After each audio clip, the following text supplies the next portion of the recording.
Let me demonstrate this with another example. One day, King Milinda asked Nagasena a question. He said, "Are your eyes the real you?" Bhikkhu Nagasena replied, "No." Therefore the king continued. He said, "What about the ears?" "No." "And is the nose you?" "No." "Is the tongue you?" "No." "Then does it mean that your body is the real you?" The bhikkhu replied by saying, "No, the existence of the body is only an illusory combination."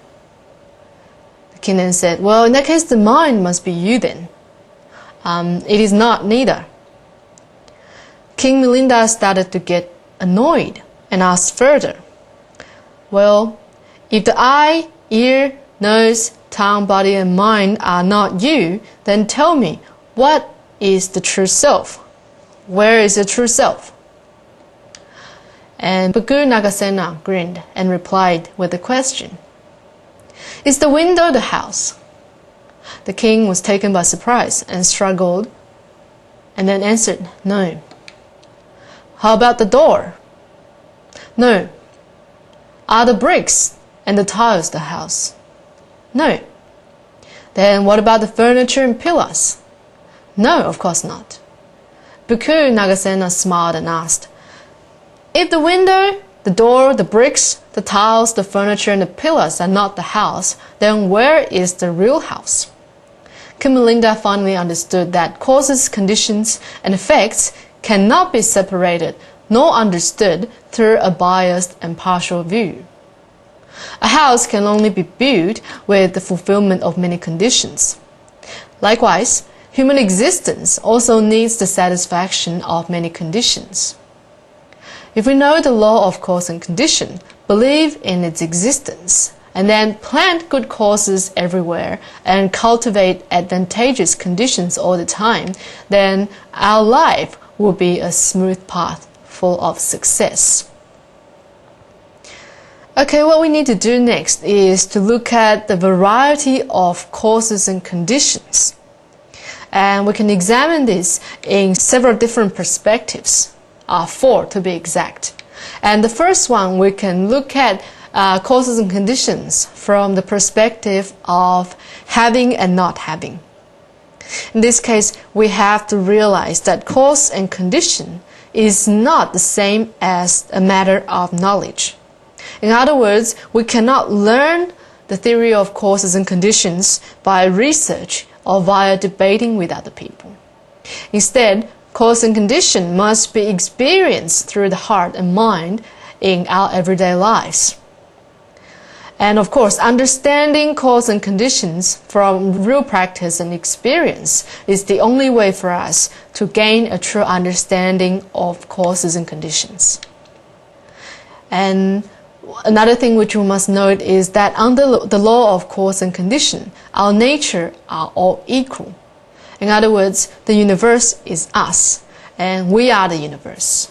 Therefore, if we comprehend the law of cause and condition superficially, through the intellectual speculation, or as mere word expressions, and then this does not mean that we have the true understanding of cause and conditions. And the result will be as futile as looking for fish on trees.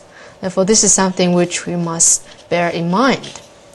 And now, the second category of cause and condition is wholesome or unwholesome, or the second perspective. In other words, cause and conditions can either be good or bad, or we can even say they can either be good or evil. To put it in simple words, when we talk about wholesome causes and conditions, these are the ones that are good, while unwholesome causes and conditions will be considered evil. And let us suppose a person lives to be 100 years old. If he or she does not understand the cause of arising and ceasing, which is the ultimate reason of existence, and only comprehends cause and conditions superficially, he or she will be easily enslaved by the changing environment and be trapped in dark and evil cause and conditions without a chance for liberation. Let's go back to the example of the crying woman. And when she used to cry, it's a sign that she did not gain a deeper or in-depth understanding of cause and conditions. Then of course, she'd always be trapped in the dark side of life and always be unhappy. On the other hand, if a person has a firm belief and correct understanding, then all resulting causes and conditions will be bright and virtuous. Therefore, for the old woman, when she changed her way of thinking, always looking at the bright and good side of life, and then of course she would always be smiling instead of crying, and she would be the happy woman instead. Now the third category of cause and conditions is we can look at whether it is internal or external. And what do we mean by internal cause and conditions? Internal cause and conditions are more related to the intrinsic value. For example, our internal cause and condition could be, say, our potential or ability to achieve our goals or to get something done. While the external cause and conditions are the commonly noticed environmental factors.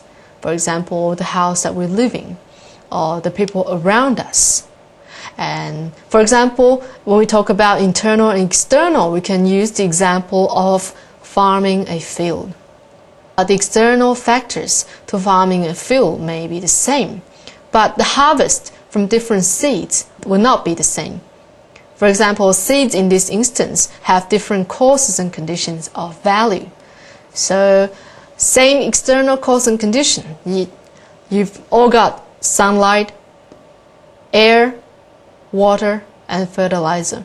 But once the internal conditions are different, you plant different seeds, of course, you will end up harvesting different crops. And another example would be you and your brothers or sisters. Well, you may all share the same parents, but you and your brothers or sisters may end up having different personal characters. For example, some of you may be hot-tempered, some may not be as hot-tempered, and so on. Another example would be a group of students sharing the same teacher, but the students will have varying abilities. Therefore, external causes and conditions such as parents and teachers may be the same, but the internal causes and conditions of value, such as talents or aptitudes, will be very dissimilar.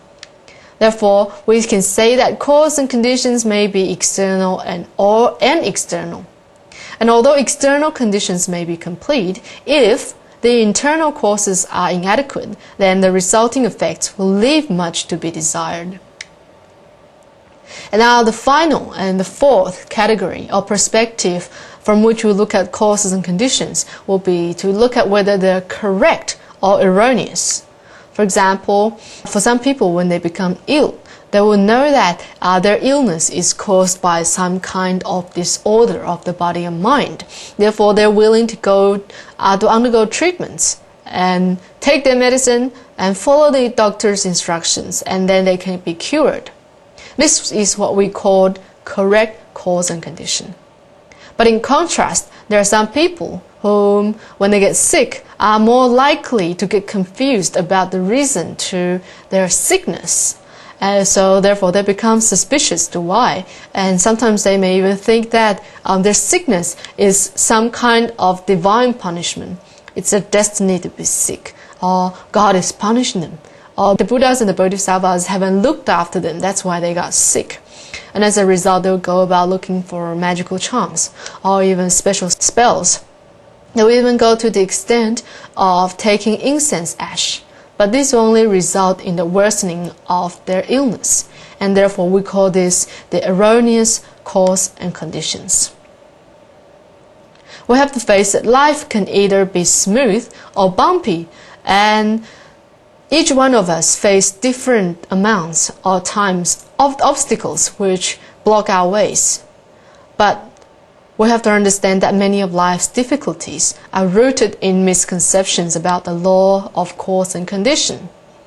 Therefore, we must know how to apply the correct understanding in order to prevent from traveling on the wrong path. In other words, know how to apply the correct understanding and then prevent the wrong or what we call erroneous views. Therefore, these are the 4 categories or the 4 perspectives from which we should examine causes and conditions. And that before we have already looked at dependent origination and cause and condition. Now what we need to look at is dependent origination and cause and effect.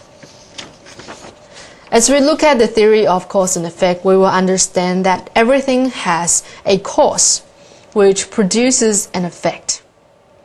Even in the Buddhist Sutra, the Samyutta Sutra, it tells us that because there is this, there is that. Because this arises, therefore that arises. If this is not, then that will not be. If this is obliterated, then that will be obliterated. And in the Chinese, it would be what we just said earlier in today's session. 此有故彼有，此生故彼生，此无故彼无，此灭故彼灭. The this we're looking at from this quotation represents the cause, while that is the effect. And once again, we have to stress that neither the cause or effect has an independent nature. In other words, one cannot exist without another. Some of the basic concepts of cause and effect can be demonstrated through the following questions or the following points. First of all, as we talk about cause and effect, we have to realize that there is no first effect and no last result.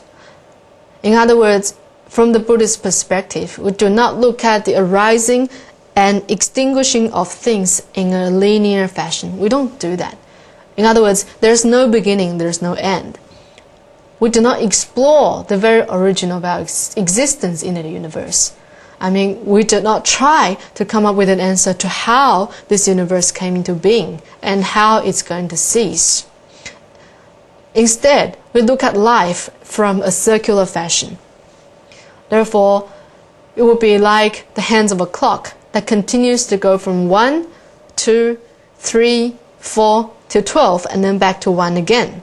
So this is similar to the question of which of the egg and the chicken existed first. In Buddhism, there's no direct answer to this, and because we do not think in a linear fashion.